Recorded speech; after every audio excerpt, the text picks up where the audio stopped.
Buenas tardes.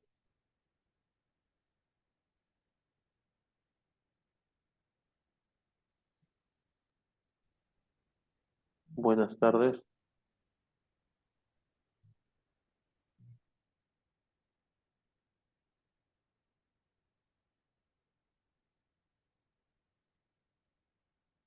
Hola, hermanita Angela, ¿me escucha?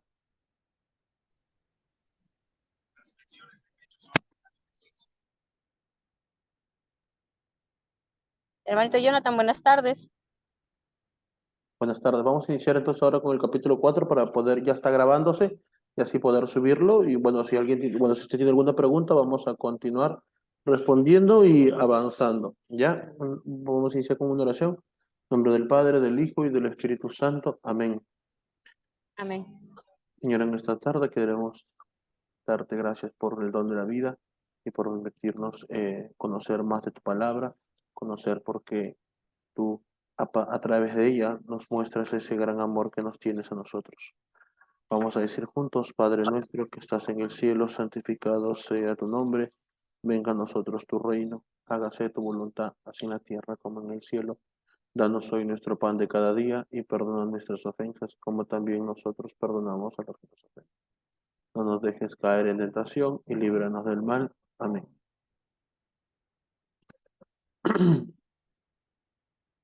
Vamos a iniciar entonces el capítulo 4, ¿no? El día jueves hablamos acerca de la liberación de Egipto y la alianza del Sinaí. Es decir, ya hemos hablado en el primer capítulo acerca de la creación, capítulo 1 y 2 del Génesis. Hemos hablado también el día martes, hablamos del pecado, sus consecuencias. Eso abarcaba el capítulo 3 hasta el capítulo 11 del Génesis. Y el miércoles el miércoles hablamos acerca del Génesis, ¿no? Entonces a esa época habíamos comentado que se llamaba el tiempo de los patriarcas, donde hablamos de Abraham, Isaac, Jacob y también de la historia de Josué. Habíamos dicho que algunas personas consideran a Josué también un patriarca, pero normalmente cuando hablamos de la época de los patriarcas, solamente son Abraham, Isaac y Jacob, que es la manera justamente como la que Dios se manifiesta. Bueno, dice aquí, un pueblo numeroso.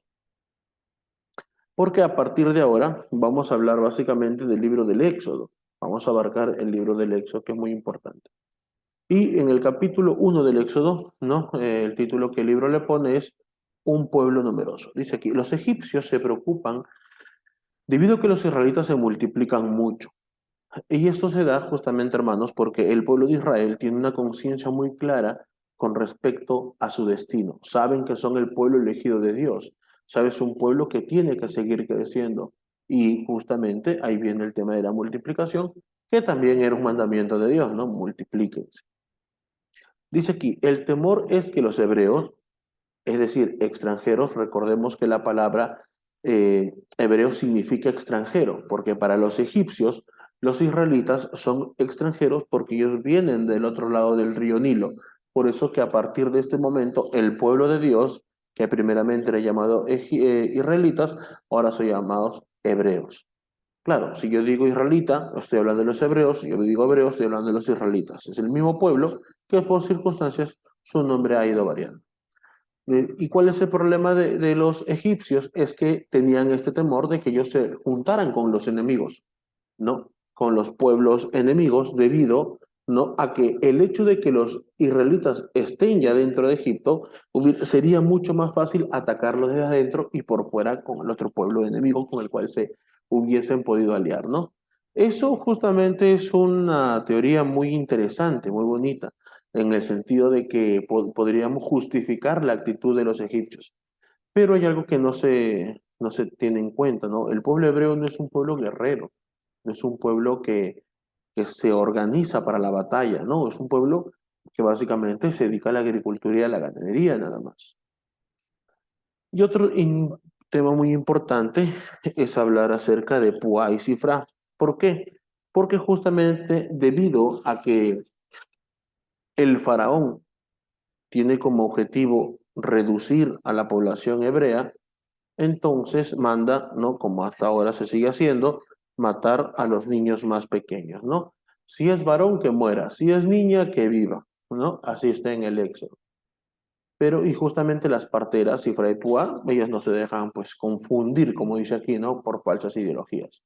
Ellas deciden obedecer a Dios, ¿no? Y acá hay que notar algo muy importante, muy interesante, ya que es bueno que lo tengamos en cuenta.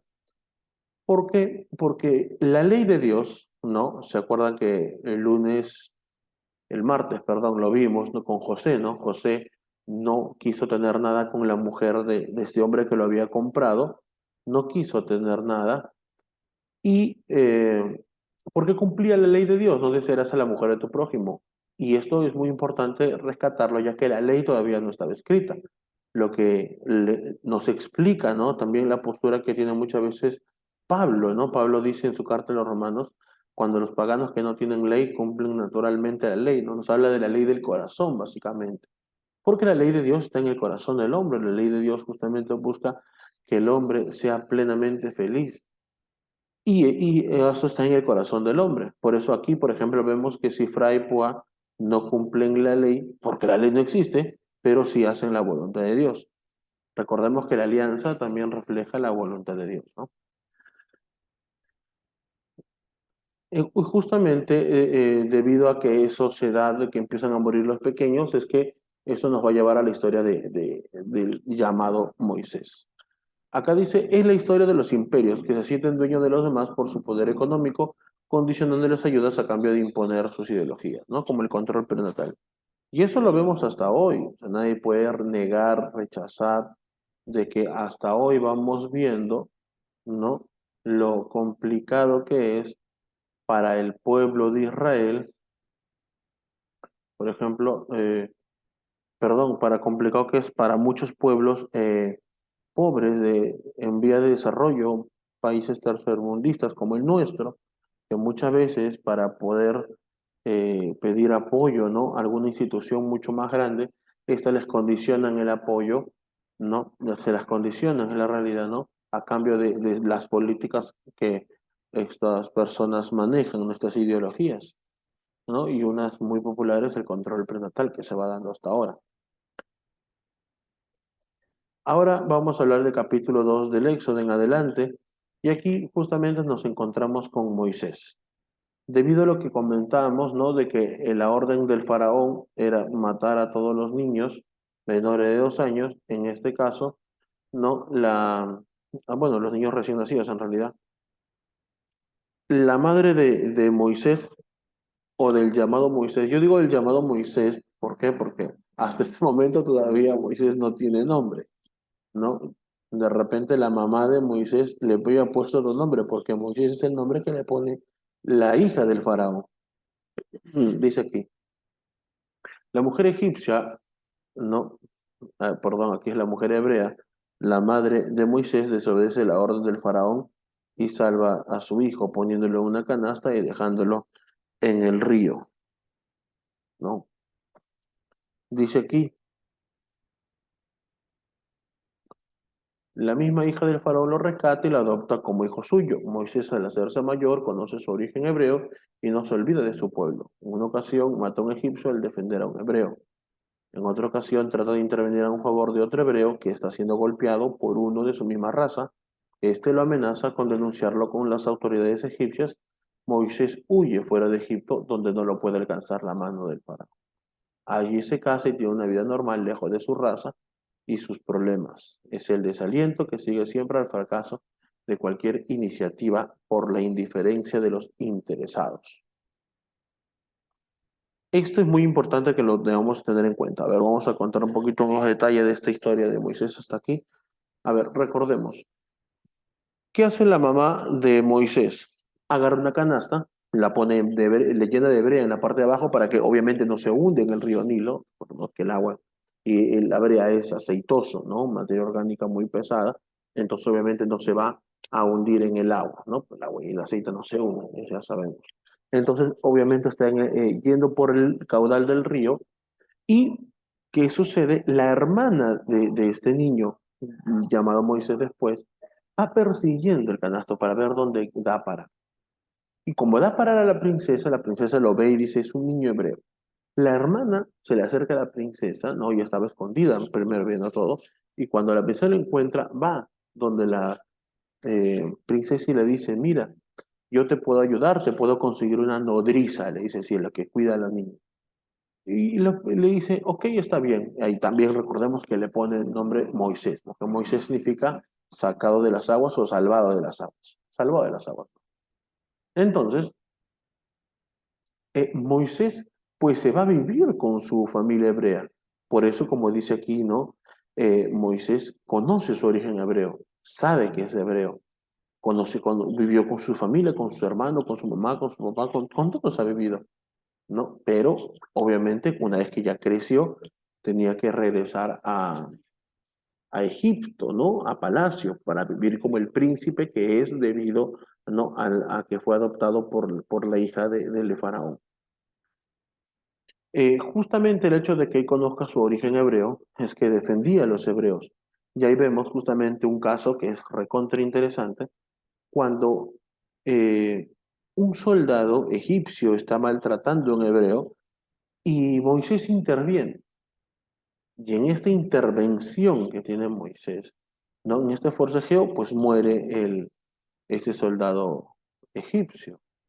Entonces, bueno, Moisés lo entierra, ¿no? Pensando que ya, bueno, nadie se va a enterar, pero eso no es verdad, eso no es así, porque lo que sucede es que cuando llega otro momento donde dos hebreos están peleando y Moisés quiere intervenir ahí nuevamente, ¿no? Estos hebreos le dicen, ¿a ti quién te ha puesto como juez entre nosotros? ¿O acaso nos vas a matar como lo hiciste con el hebreo? Perdón, con el egipcio. Y ahí Moisés le da miedo, piensa que todo el mundo ya se enteró y sale huyendo. Cuando él huye, es justamente, cuando él huye es que se encuentra ya con, es que se encuentra con la que luego es su esposa, ¿no? Que estaban, otras personas estaban burlando de ellos, los estaban molestando, por decirlo de alguna manera, ¿no? Y esta mujer, Séfora, la mujer de Moisés, pues lo lleva con su padre Yetro, sacerdote de Madián, ¿no? Quien le da por esposa a Séfora. Y tiene un hijo que se llama Gerson, ¿no? Porque nació en un lugar lejano a su pueblo porque nació en el extranjero, significa algo así. Ustedes lo van a ir ver en sus respectivas Biblias, ¿no?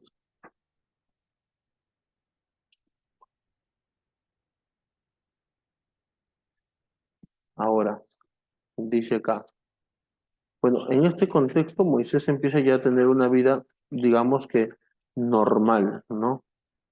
Normal. ¿En qué sentido es normal? Porque ya no vive en un palacio, sino ahora se dedica a pastar los animales, ¿no? Ahorita es pastor, está viendo, no pastor protestantes, ¿no? Pastor en el sentido, cuida ovejitas, ¿no? Y esa es la vida normal, ¿no? Que nos menciona la escritura aquí del capítulo 1 al capítulo, perdón, del versículo 1 al 22 del Éxodo. Le decía, Gerson, ¿no? Werson, como está escrito en la escritura, el hijo de Moisés, significa forastero en tierra extraña, o soy forastero en tierra extraña, ¿no?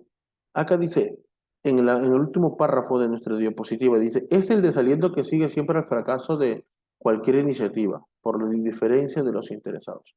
Esto es muy cierto. Muchas veces viene un desaliento, un momento complicado y difícil en la vida de cualquiera de nosotros. Espérame un ratito, hermanitos, un ratito.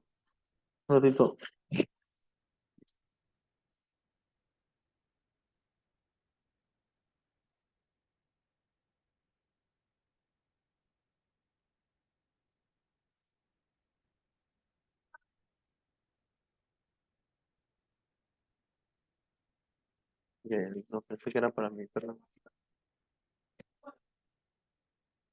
Ya, a ver, vamos a seguir. Muchas veces nosotros tenemos, bueno, lo que estamos aquí o todos los que al final van a ver este video, Muchas veces tenemos este conflicto que hacemos iniciativas pastorales, ¿no? Los que somos evangelizadores, misioneros, ¿no? Y muchas veces no encontramos una respuesta positiva de la gente. Y esto realmente es duro, ¿no? Pero uno sabe por qué lo hace, ¿no? Y obviamente lo que te motiva, ¿no? Es el servicio a Dios, pero ese servicio a Dios se tiene que mostrar en el prójimo. Por eso la misión, la evangelización, el querer que la gente conozca la palabra de Dios, justamente es una respuesta al amor de Dios. Y cuando ellos no responden, a veces ya humanamente uno siente fracaso. Y es duro, es lo difícil, ¿no? A mí, pues la verdad es que a veces me ha pasado, ¿no? En la misión, ¿no? Yo he contado el día jueves que estábamos aquí, ¿no? Un caso donde justo que tengo mi programador de misiones. Yo tenía una misión la última semana de junio y la primera semana de julio. Ustedes saben, yo vivo de la misión, ¿no? A veces de ir a una misión, de vender mis libritos, y de eso yo me ayudo, ¿no? Pago mis cuentas, pago todas mis cositas, ¿no? Y pues faltando un día para que empiece ese apostolado, yo ya había sacado el libro, ¿no? Porque hay que ir a la librería central que está en el Callao, yo vivo en Huachipa, sacar libros, ¿no? En cantidad para poder esta misión. Y al final la misión la cancela, ¿no? Perdiste tiempo, perdiste dinero, ¿no? Y eso es frustrante para muchos, frustrante, ¿no? Es que difícil es a veces dedicarse a la misión, ¿no? Pero sabemos por qué lo hacemos y por eso no lo dejamos de hacer. Pero viene, como dice acá el libro, ¿no? El desaliento sigue siempre el fracaso de cualquier iniciativa, por la indiferencia de los que supuestamente deberían estar interesados. La intervención de Dios. Hablar de la intervención de Dios es justamente hablar de ese amor de Dios hacia su pueblo, hacia el pueblo que Dios mismo ha elegido. ¿Qué quiere decir esto? Dice acá. Pero Dios no duerme ni es olvidadizo. Recuerda muy bien las promesas hechas a Abraham, Isaac y Jacob. Por lo tanto, los lamentos de los hebreos no pueden dejarlo indiferente. Dios va a intervenir, ¿no? Dice, es la actitud de Dios hacia el pueblo de Israel, humillado y oprimido injustamente. Es una constante que encontramos en la Biblia. Yo pongo dos textos bíblicos que invito a reflexionar. Mateo 25 del 31 al 46, donde nos habla del juicio final, donde Cristo justamente nos habla de el amor a Dios tiene que ser representado o tiene que ser manifestado en el prójimo, ¿no? Y la primera carta de Juan, capítulo 4 versículo 20, dice, ¿no? El que ama a Dios pero odia a su hermano es un mentiroso, porque ¿cómo puede amar uno a Dios a quien no ve si no es capaz de amar primero a su hermano a quien sí ve?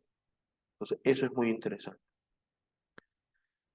En la siguiente diapositiva vamos a ver el capítulo 3 del Éxodo, donde nos muestra la misión de Moisés. Esto también es recontra interesante que lo vemos.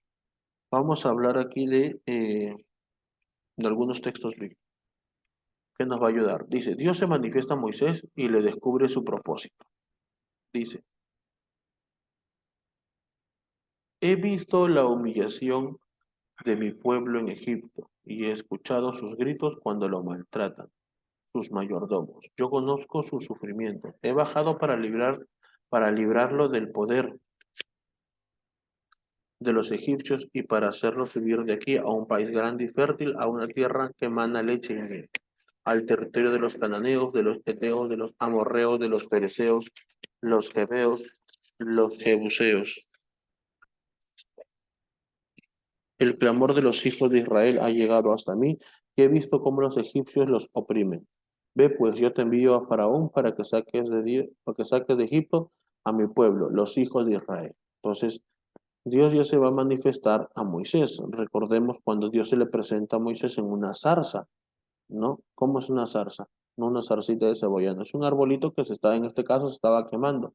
Como Moisés ahora se dedicaba a pastar ovejas, Moisés ve esa zarza, ve ese árbol que se está quemando, pero le sorprende que no se consuma, pero tampoco, y también, o que no se extienda el fuego.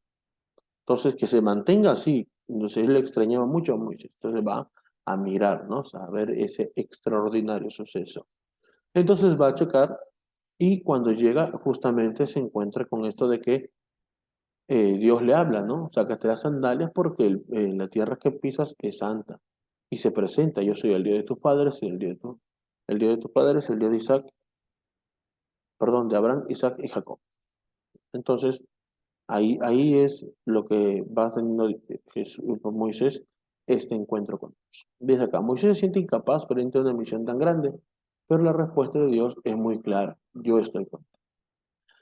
Dice, Moisés contestó a Dios, yo voy a los hijos de Israel y les digo que el Dios de sus padres me envía a ellos. Si me preguntan cuál es su nombre, ¿yo qué les voy a responder?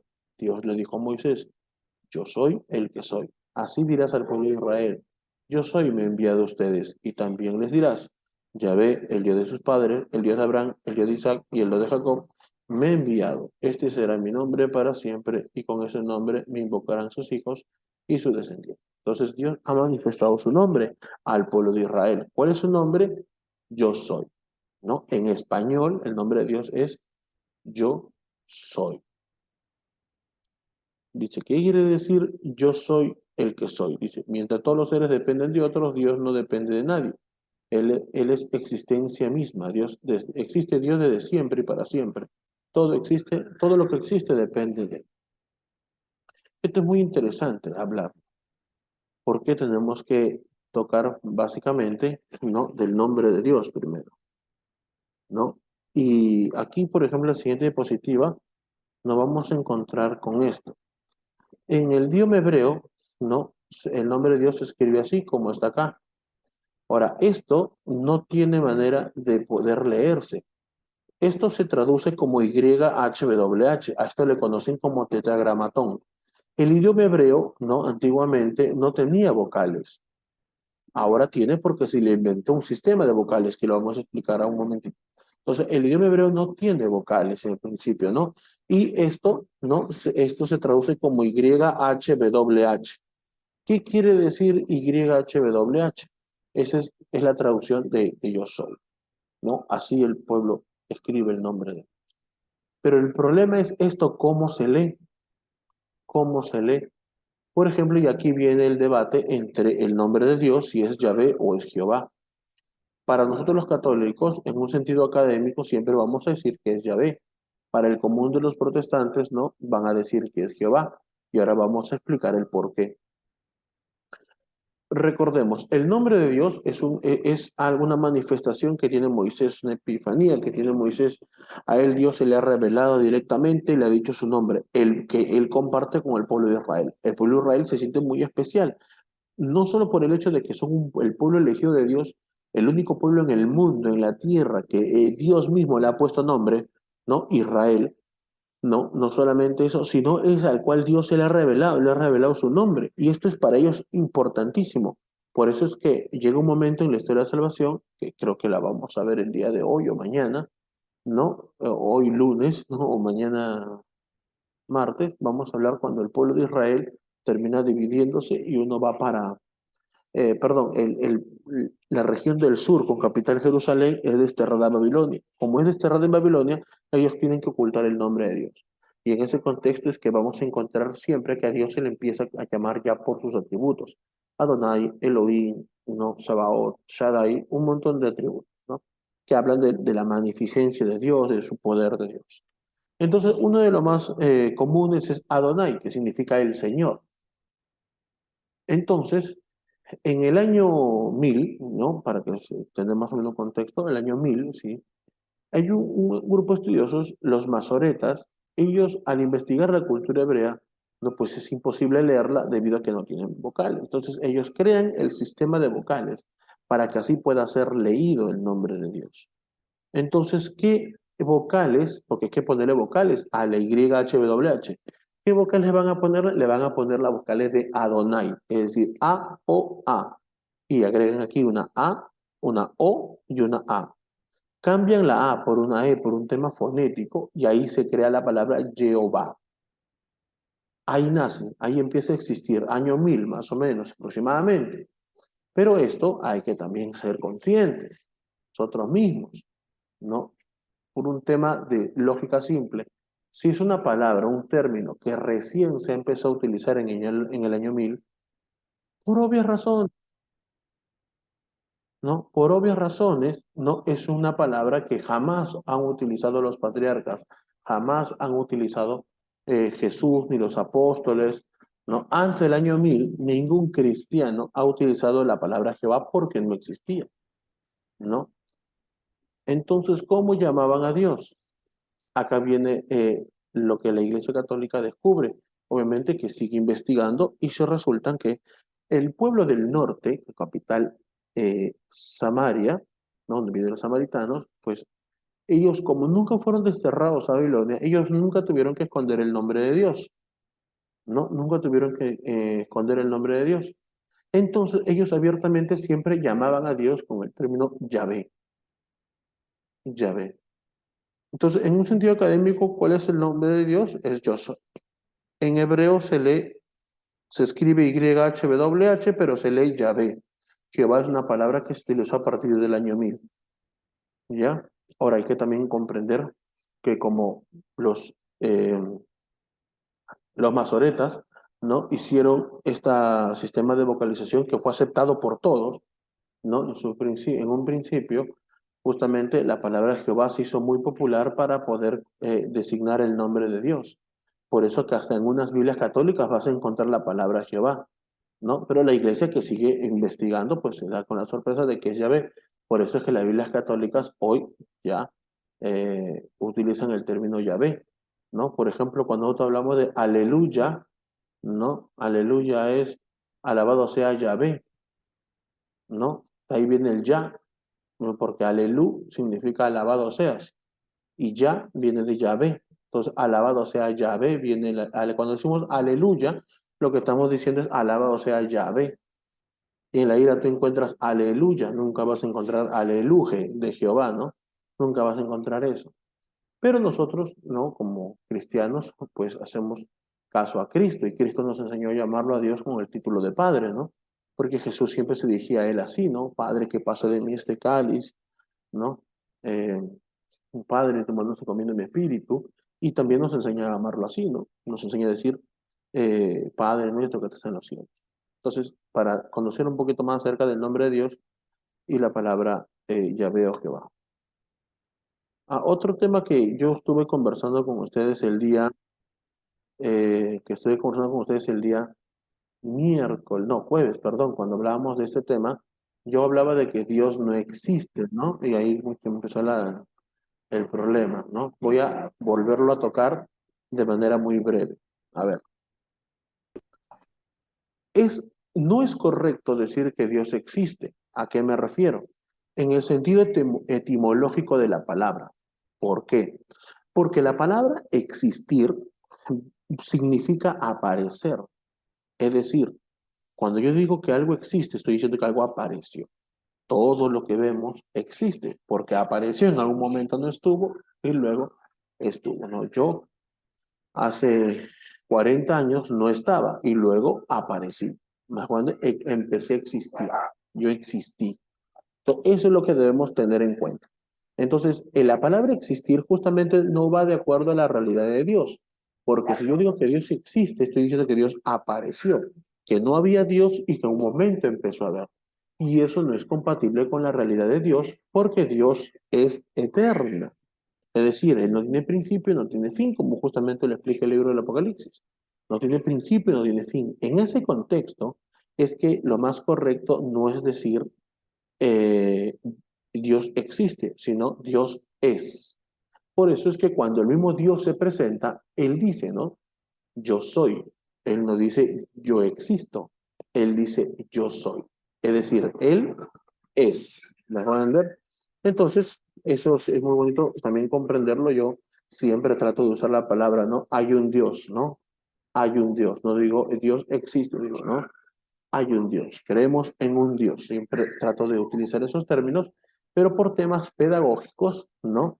Porque la gente pues, no conoce el significado de la palabra existir, ¿no? Sino si algo existe es porque hay, ¿no? Mucha gente lo ve así. Entonces, por un tema pedagógico, siempre se nos habla de que Dios existe, ¿no? ¿no? Y eso con eso quieren atribuir de que hay un Dios, cuando lo correcto es decir Dios es, ¿no? Él mismo se presenta como yo soy. Bueno, ahora pasamos a la siguiente diapositiva para ponernos al día del día jueves. Dice aquí, oposición y castigo.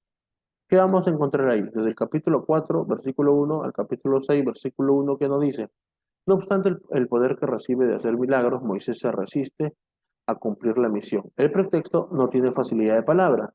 Y Dios le resuelve el problema, tú serás el caudillo de mi pueblo Israel y tu hermano Aarón hablará en tu nombre. Este de que no tiene facilidad de palabra, hay muchos exégetas, por ejemplo, que lo han estudiado y justamente le atribuyen a Moisés un problema en el habla, a consecuencia de que por el hecho de que él ser un hebreo, por ejemplo, siendo hebreo, ya con sus hermanos, con su pueblo hebreo, es despreciado, como lo hemos visto hace un momento, es despreciado por los hebreos. A ver, denme un segundito.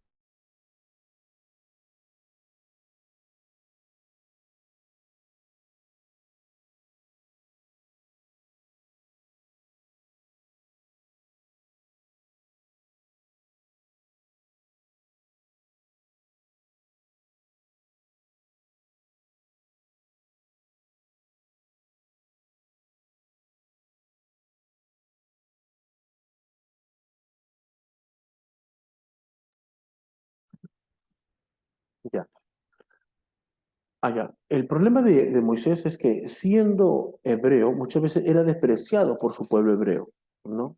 ¿Por qué era despreciado? Pues porque él era un príncipe de Egipto, ¿no? De los cuales lo maltrataban. Y sí, y él viviendo en Egipto, ¿no? Como supuesto como príncipe, también era despreciado por ser hebreo, ¿no? Entonces, eso dice que le generó problemas a él, problemas, y dicen que él era tartamudo, dificultad para hablar, ¿no?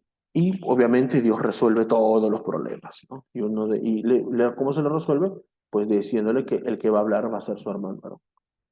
Dice, en el camino hacia Egipto, Moisés se encuentra con Aarón, que lo va buscando por orden del mismo Dios. Se ponen de acuerdo y regresan a Egipto. Dice, el pueblo cree porque entiende que ya ha visto sus sufrimientos, ¿no? Y que Dios viene a visitarlos. Y es verdad, Dios ha visto el sufrimiento del pueblo y definitivamente va a intervenir. Y eso es justamente lo que vamos a encontrar.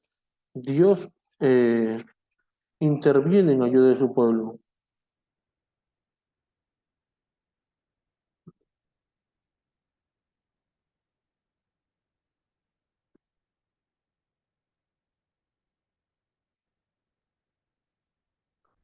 Dice, pero el rey de Egipto no cree y hace más pesado el yugo de los hebreos. Entonces interviene Dios castigando al faraón con todo el pueblo mediante 10 plagas, ¿no? Recordemos al principio, como vemos aquí en la imagen, ¿no? Moisés va con Aarón a hablar con el faraón, pero él no acepta, ¿no? Es más, Moisés le explica que viene de parte de Dios y con el poder de Dios, ¿no? Por eso es que vemos, ¿no? Cómo es que ahí, ustedes recordarán cuando lo han visto en películas o también lo han leído en la Biblia, prefiero pensar que lo han leído en la Biblia, cuando es el tema de las serpientes, ¿no? El bastón de Moisés se convierte en una serpiente, pero el faraón también dice que es un truquito de magia sencillo, manda a traer más gente, sus brujos tiran sus bastones que también se convierten en serpientes, pero la serpiente de Moisés, no, su bastón, culebra, serpiente, como lo queramos llamar, ¿no? Se come a los demás, ¿no? Demostrando que el poder de Dios es lo más grande y que a ese poder esto es lo que el faraón se va a enfrentar si es que no deja salir a su pueblo. Pero como dice aquí, el rey de Egipto no acepta, ¿no? Y los esclaviza aún más a los hebreos. Y por eso es que Dios envía las plagas. Aquí vemos las plagas, ¿no? ¿Cuáles son las plagas? Son, uno, el agua en sangre. Dice, el agua del Nilo se convierte en sangre. Luego vienen ranas, mosquitos, tábanos o moscas, ¿no? Epidemia, úlceras, granizo, langosta, oscuridad y la muerte de los primogénitos. Solo es hasta la muerte de los primogénitos donde realmente obedece el faraón y deja salir al pueblo. Entonces tenemos que hablar ahora del Cordero Pascual. Para hablar del Cordero Pascual es muy importante porque aquí tenemos que ver desde el capítulo 12, del versículo 1 al 14 y del 21 al 30, que hay que leer. Dice, último castigo, la muerte de los primogénitos de Egipto. La sangre del cordero señala la casa de los hebreos, un cordero sin defecto, macho nacido en el año. Hay que comerlo asado al fuego con pan sin levadura y con lechuga, nada de platillos especiales. Además hay que comerlo con el traje puesto, las sandalias en los pies y el bastón en la mano. Todo será hecho con rapidez, puesto que en cualquier momento podrá llegar la liberación. Entonces, sí, tenían que comer esto, ¿no? Y si el cordero era muy grande, compartirlo con alguna familia, también dice así la escritura. Y otro punto muy importante, recontra importante, ¿no? Que debemos analizar, ¿no? Es con la sangre de esos corderos, es que se pinta ¿cómo se llama esto? Las puertas. Se pinta las puertas. ¿Para qué se va a pintar las puertas? Dice que va a bajar el ángel exterminador, ¿no? Y van a morir todos los niños, ¿no? De las cuales la casa no están pintadas con la sangre del cordero. Entonces, ¿no? El pueblo de Israel hace esto, solo ellos tienen esta información. Por eso es que mueren los hijos de los egipcios, ya que ellos no pintaron nada, ya que no sabían nada de eso. Y es lo que motiva o mueve recién al faraón poder liberarlos, ¿no? Cada año dice, hay que celebrar este rito para recordar el paso de Yahvé por Egipto, cuando castigó a los opresores y liberó a su pueblo, claro. Recordemos que la Pascua, la palabra Pascua significa paso. Entonces aquí hablamos del paso de Dios, ¿no? Por el pueblo de Israel. El paso que hace el pueblo de Israel de la esclavitud a la libertad. Entonces, esto es algo muy importante para la Pascua judía. Todos los años los judíos se reúnen para la Pascua. Justamente, ¿no? Lo mismo vamos a encontrar cuando vemos en el Evangelio, en el caso de Jesús, ¿no? Dice, cuando tiene 12 años, la Biblia nos cuenta de que María y José se van con Jesús a la fiesta de la Pascua como todos los años, porque todo judío cumple con la Pascua, ¿no? En caso de nosotros los cristianos también tenemos de Pascua, ¿no? ¿Cuál es la Pascua? La Pascua cristiana consiste en la resurrección, es decir, el paso de Pascua que hace Jesús de la muerte a la vida. Esa es la Pascua cristiana. Salida de Egipto, dice aquí. Vamos a leer dos textos bíblicos importantes. Dice aquí. Aquella misma noche llamó Faraón a Moisés y a Aarón y les dijo, levántense y salgan del pueblo inmediatamente, ustedes y todos los hijos de Israel. Vayan, llévense sus rebaños y ovejas y vacunos. Salgan si quieren salir, pero denme la bendición de Dios. Es decir, debido a esto, ya, ok, váyanse, vayan. Si ya no los quiere tener ahí, no, está aceptando de que Dios es poderoso. Pero viene otro problema. ¿Cuál es el problema que viene aquí? No. El hecho de que ellos están yendo a la tierra prometida, al salir a la tierra prometida, ¿no? Van a encontrarse con los filisteos, con otros pueblos, los cuales al ver que van a venir, vienen un gran manchón de gente, un gran número de gente, obviamente van a querer combatirlos porque van a pensar que es una invasión. Entonces, al salir a combatirlos, ¿qué va a hacer el pueblo de Israel? Que no es un pueblo guerrero, se va a terminar regresando donde los egipcios. Entonces, ¿qué va a suceder aquí? Tanto esfuerzo para liberarlos para que ellos mismos se regresen. Entonces, ¿qué hace Dios? Los manda, obviamente, ¿no? Dando la vuelta por todo el desierto para llegar hasta la tierra prometida. Por eso dice acá, cuando Faraón despidió al pueblo, Yahvé no lo llevó por el camino del país de los filisteos, aunque era más corto, considerando que tal vez el pueblo tendría miedo al combate y se volvería a Egipto.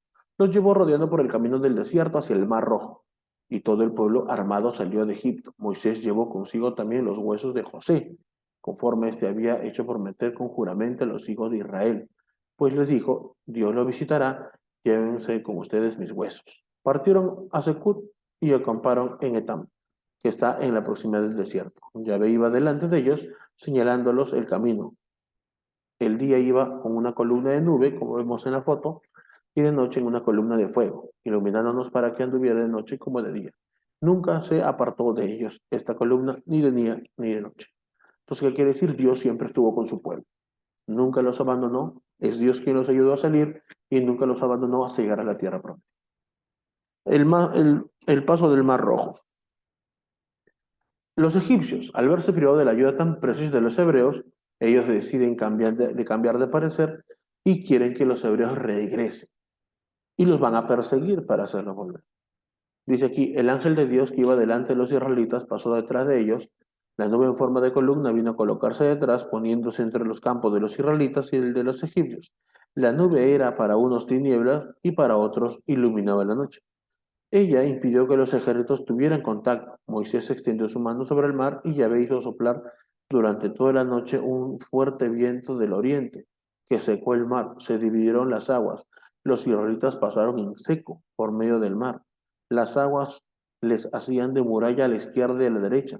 Los egipcios se lanzaron a perseguirlos y todo el ejército del faraón entró en medio del mar con sus carros y caballos.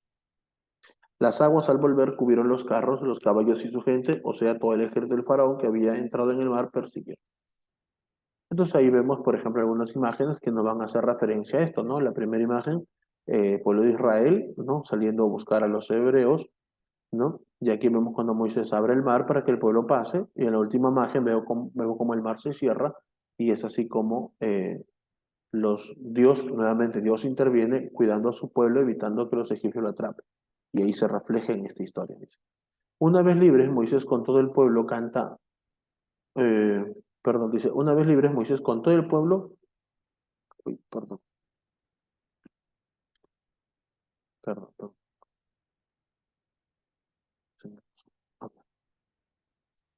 exacto. Una vez libres, no, Moisés con todo el pueblo canta a Yahvé. Aquí está mal escrito, vamos a corregirlo. Canta a Yahvé. Un cántico de alabanza y acción de gracias. Y eso lo vamos a ver en el Éxodo capítulo 15 del 1 al 17. Marcha por el desierto y la alianza en el Sinaí. Dice, durante 2 meses el pueblo de Israel marcha por el desierto entre dificultades de todo tipo. No obstante la desconfianza y la queja del pueblo, Dios va a intervenir. ¿Qué quejas del pueblo? El pueblo se quejaba de muchas cosas, ¿no? El hecho de que esté en el desierto y todo eso, ¿no? Los hace al pueblo sufrir. Y se quejan de que no hay agua, de que no hay comida, de que no hay todo eso. Pero Dios interviene constantemente para ayudarlos, ¿no? Pero el pueblo a cada rato se quejaba. Eso era lo complicado. Dice acá, Dios interviene en su ayuda, endulzando las aguas amargas, ¿no? Dando como alimento codornices, el maná, y haciendo salir agua de la roca. Esto es muy importante entenderlo, ¿no? ¿Por qué? Porque dice acá, ellos se quejaban y le decían, por ejemplo, cosas como, en Egipcio nos maltrataban, pero nos daban de comer, y aquí estábamos muriendo de hambre. Eso es, mira, lo complicado cómo le presentan esto a Moisés. Cuando hablamos de salir el agua de la roca, también es una historia muy interesante porque Moisés ahí comete un error, ¿no?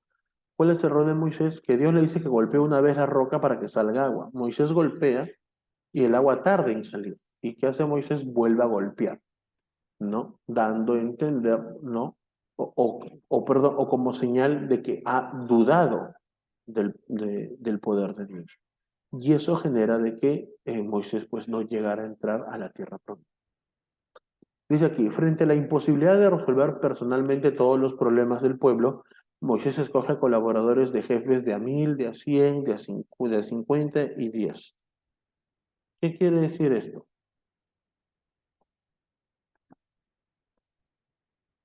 Al ver tanta gente que había que pues guiar, acompañar, como lo queramos llamar, Dios lo que hace es descentralizar el trabajo. Él solito no puede, es consciente de su limitación y ayuda a los demás. Esto es justamente un ejemplo que muchas veces que utiliza Padre Matuli para hablarnos acerca de la importancia de la pastoral, ¿no?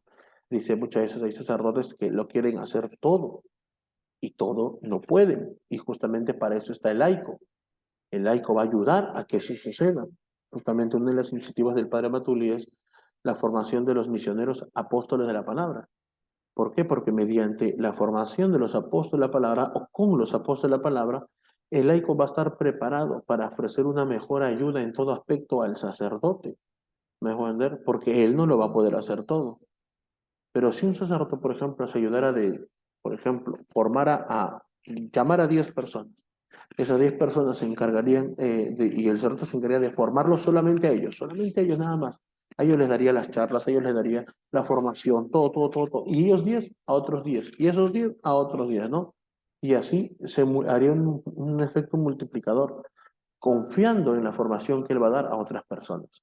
Es lo que ha hecho Moisés y es un ejemplo para la pastoral dentro de la iglesia, ¿no? Veamos, en la misión vemos nosotros, ¿no? O ustedes mismos vean, ¿no? ¿Cuántos sacerdotes hay para atender cuántos? 40 caseríos, 50 caseríos, ¿no? Por ejemplo, a veces yo veo en Huachipa, digo, siempre decía, no, no, claro, este trabajo es arduo, son 17 capillas, es un montón. Sí, pero en la misión te encuentras con parroquias, ¿no? Que tienen 41 capillas, 50 capillas. Y aún así, ¿y cuántos padres son? Dos nada más. Eso es complicadísimo, complicadísimo. Pero hay herramientas para poder lograr. ¿Cuáles son? La formación de los agentes pastorales, crear, o si no se puede, diáconos permanentes, de repente formar ministros terrenarios de la comunión para que den la comunión a la gente, ¿no? Celebradores de la palabra, y así, tantas herramientas que la misma iglesia tiene, ¿no? Que no hay que inventarse nada, solamente la idea es querer hacerlo, ¿no? Porque existen, son pautas que ya existen dentro de la iglesia y que ya se dan dentro de la iglesia. No hacerlas es rechazar lo que la iglesia te propone como situación de ayuda. Dice aquí, a los pies del monte Sinaí se establece la alianza entre Dios y el pueblo de Israel. Dios será como un padre y el pueblo será como su hijo. Dios se compromete a cuidar a su pueblo y el pueblo se compromete a obedecer a Dios. Los 10 mandamientos representan el resumen de la voluntad de Dios. Un sacrificio sella la alianza. Aquí estamos alrededor del año 1250 antes de Cristo, 1250. Esto que vamos a ver justamente es con el tema de los 10 mandamientos, ¿no? Y también recordamos aquí el pueblo, ¿no? Muchas veces también se compromete con Dios, pero al final cae en idolatría. Ustedes recordarán, ¿no? En el capítulo 32 del Éxodo, cuando el pueblo cae en idolatría con el becerro de oro, porque Moisés demoraba mucho en bajar, ¿no? Que fue a hacer oración. Entonces aquí nos encontramos con que Dios se compromete con el pueblo se compromete con Dios, pero el pueblo falla, ¿no? El pueblo falla. Y la alianza, recordemos, se da en el año 1250. Este es el corazón, básicamente, del Antiguo Testamento. Porque la alianza que hace Dios con su pueblo Israel, teniendo como mediador a Moisés, es lo más importante, ¿no? Éxodo capítulo 24, del 5 al 8, vamos a encontrar justamente esa alianza que se llama con un cordero. Como cristianos sabemos que existe otra alianza. Eso lo vimos el primer día, el lunes, ¿no? Cuando hablamos de las dos alianzas, ¿no? Jeremías 31 nos habla de que va a haber una nueva alianza, y es la alianza que hace Jesús con su pueblo, perdón, Dios con su nuevo pueblo, la iglesia, teniendo a mediador al mismo Jesús, ¿no? Una segunda alianza. Y eso hay que ver las fechas, ¿ah? Es muy importante. Yo les he mencionado antes de que vamos a tomar un examen cuando terminemos todo lo que es Antiguo Testamento, vamos a tomar un examen de fechas, ¿no? Por ejemplo, hasta aquí ya nos dijeron eh, de que por ejemplo, ¿cuántos años tenía Abraham cuando se le presenta a Dios? 75. ¿A qué edad nace qué edad tenía Abraham cuando nace Isaac? 100. ¿En qué año se da eso? Año 1800 antes de Cristo. Entonces, hay muchos datos de fechas que debemos saber. Y ahí va a haber un examen de fechas. Vamos, dudas, objeciones y ataques. Uno, el pueblo de Israel. Dice aquí, ¿por qué Dios permite que el pueblo de Israel fuera esclavizado? Dice acá, una vez que Dios crea libre al hombre, todo es posible. Que haya respeto, opresión, igualdad o esclavitud. Todo depende de la manera como el hombre usa la libertad. Así tenemos hombres libres y hombres esclavos, sociedades ricas y sociedades pobres, opresores y oprimidos. Lo que la Biblia nos quiere enseñar a nosotros, hermanos, es que en un mundo de injusticia Dios está de parte del pobre y oprimido y lo ayuda en su lucha por la liberación. Eso hay que recordarlo. La Biblia no nos está eh, diciendo que la esclavitud es buena. No, nos está presentando una situación que sucedió, ¿Me das cuenta? Pero no estoy diciendo que la esclavitud sea buena. ¿Por qué Dios escogió al pueblo de Israel y no a otro? Dice, lo escoge al pueblo de Israel por ser pequeño y pobre, y así Dios poder manifestar su poder, ¿no? Eso es lo más importante. Dice, Moisés. ¿Qué quiere decir que Moisés habló cara a cara a Dios? Quiere decir que tuvo una experiencia personal muy enorme, muy importante, muy buena, ¿no? Es una expresión, porque realmente a Dios no tiene cara, a Dios no se le puede ver. Dice, en efecto, Dios es espíritu y por lo tanto no tiene cara, ni oír dedos, ni nada que se le pueda ver ni tocar. Imágenes. Es cierto que la Biblia prohíbe las imágenes, no es cierto. Lo que la Biblia prohíbe son los ídolos. Por eso muchas veces en el capítulo 20 del Éxodo, el versículo 4 dice, no te harás imágenes de lo que hay arriba en el cielo, ni abajo en la tierra, ni debajo de las aguas, ¿no? Entonces, ahí, sobre todo el hermano protestante, saca de contexto ese tema. Y ahí dice, ¿no? Entonces, ¿no? Dios prohíbe las imágenes, porque acá dice no te harás imágenes. Para poder comprender adecuadamente el tema de las imágenes, y con eso voy a explicar todo lo que está aquí, lo que dice número el punto 3 y todo lo que está acá también. Voy a explicarlo en una sola, rapidito. A ver, lo que Dios prohíbe realmente no es las imágenes, lo que Dios prohíbe son los ídolos. ¿Y qué quiere decir esto? Vamos a aclarar nuevamente. Dios no puede prohibir las imágenes porque Él mismo la manda a hacer. El libro de Números, el libro de Éxodo, capítulo 25, versículo 18, Dios le dice a Moisés que haga las imágenes de dos querubines y la pongan al borde de la cubierta donde va a ser el arca de la alianza. Ahora, ¿qué son querubines? Ángeles. ¿Ángeles dónde viven? En el cielo. Éxodo 24 dice, no te harás imagen de lo que hay arriba en el cielo. Una aparente contradicción. Vamos a ver otro detalle más. Números capítulo 21, versículo 8, el libro de Números capítulo 21, versículo 8, Dios le dice a Moisés también que haga la imagen de una serpiente. Ahí como vemos aquí en la figurita de acá, la imagen de una serpiente. La serpiente es un animal que vive en la tierra, un animal que vive en la tierra. Y Éxodo 24 dice, no te harás imagen de lo que hay abajo en la tierra. Otra aparente contradicción. Pero no es una contradicción. ¿Por qué? Porque Éxodo 24 no prohíbe las imágenes. Lo que prohíbe son los ídolos. Si nosotros leemos el versículo 2, 3, 4 y 5, vamos a entender el contexto. Ahí lo que nos dice, yo soy Yahvé tu Dios, el que te sacó de Egipto, país de la esclavitud, no tendrás otros dioses fuera de mí, no tendrás imagen alguna de lo que hay arriba en el cielo, ni debajo de la tierra, ni debajo de las aguas, porque yo soy un Dios celoso y castigo la iniquidad de mi pueblo de generación tras generación. ¿Qué quiere decir esto? Lo que realmente Dios está prohibiendo son los falsos dioses, porque Él dice, yo soy Yahvé tu Dios, y ahí viene la prohibición. No tendrás otros dioses fuera de mí, no tendrás imagen, pero esa imagen se refiere a los dioses, es decir, los ídolos. Lo que Dios prohíbe es la idolatría, no el tener imágenes, porque si prohibiría tener imágenes, Él no las mandaría a hacer, ¿no? Entonces, eso que quede muy claro. Milagros, dice, las plagas de Egipto y el paso del Mar Rojo, ¿son verdaderos milagros? Dice aquí, no sabemos. Se trata de relatos que se fueron formando de poco a poco a lo largo de muchos siglos, pasando por muchas generaciones. Quieren subrayar la intervención de Dios en la liberación de Egipto y la constitución de Israel como pueblo de Dios. Puede tratarse de hechos naturales, alta y baja marea, por ejemplo, ¿no? Aprovechando oportunamente por los israelitas e interpretados en un sentido teológico como una intervención de Dios. Yo justamente les había mencionado ese día, ¿no? Que justamente las mismas plagas de Egipto, ¿no? Pueden haberse dado de manera natural, ¿no? Podrían haberse dado, pero que se den en el momento preciso, según el contexto en el que estés dando, es porque es la manera que Dios está interviniendo. El padre Manuel Carreira, sacerdote astrofísico, ¿no? Científico, teólogo, filósofo, él decía que Dios, que creó las leyes de la naturaleza, no las rompe, ¿no? Y eso justamente todo explica un porqué, pero el que todo tenga una explicación no niega ni rechaza la intervención de Dios, porque el punto es que las cosas se dan de una manera en el cual, eh, ¿cómo lo puedo decir? En el cual era indispensable que suceda para el bien del pueblo de Israel. Así es como Dios actúa, ¿no? Dice aquí, agua en sangre. Algunos especialistas dicen, ¿no?, que eso se debió a una excesiva presencia de algas rojas en el agua, que por el exceso de materia orgánica se empieza a pudrir y empieza a oler mal. Y por eso es que, y como era algas rojas, se considera como agua en sangre.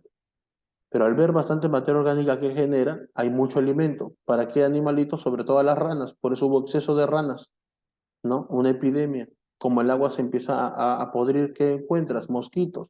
¿Qué más? Moscas. Mosquitos que empiezan a trasladar enfermedades y mosquitos pues que empiecen a, a generar también enfermedades de una manera distinta, ¿no? Y obviamente, al no haber agua y haber muchos mosquitos, ¿quiénes son los que se quedan afectados en ese momento? El ganado, ¿no? Muere mucho ganado.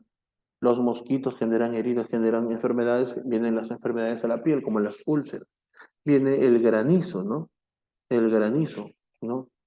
Las langostas que acaban con la cosecha, la oscuridad, ¿no? Las tinieblas, como dice en la Biblia también.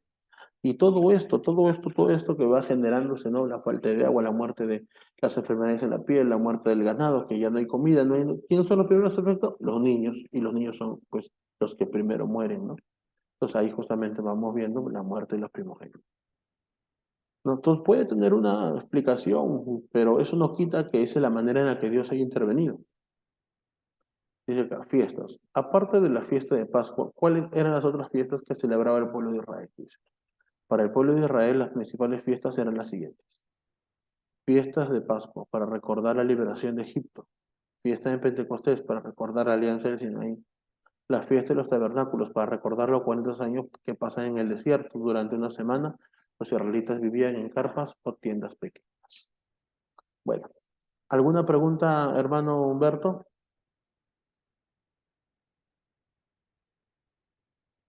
Hermana Zoila o James, ¿ninguna más? No, mi hermano, el estado, mi audio un poquito malo, estoy escuchando intermitente, ya lo escucharé luego completo. Ah, bueno, no hay problema. Hermano Humberto, hermana Zoila, ¿alguna pregunta?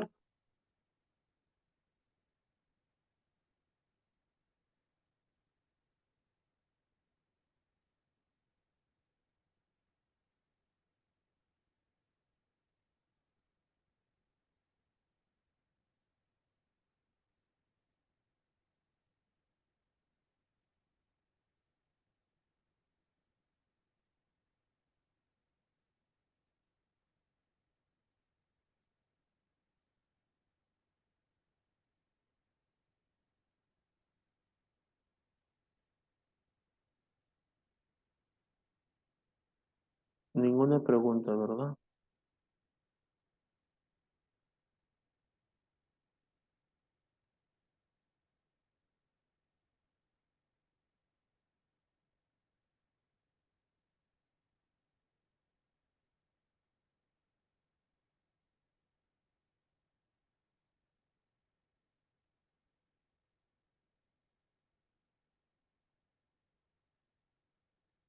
Ok, entonces la vamos a dejar aquí. Vamos a detener la grabación. Bueno, solamente cerramos. Hermano, voy a volver a abrir la ventana en un momentito para continuar con el capítulo 5.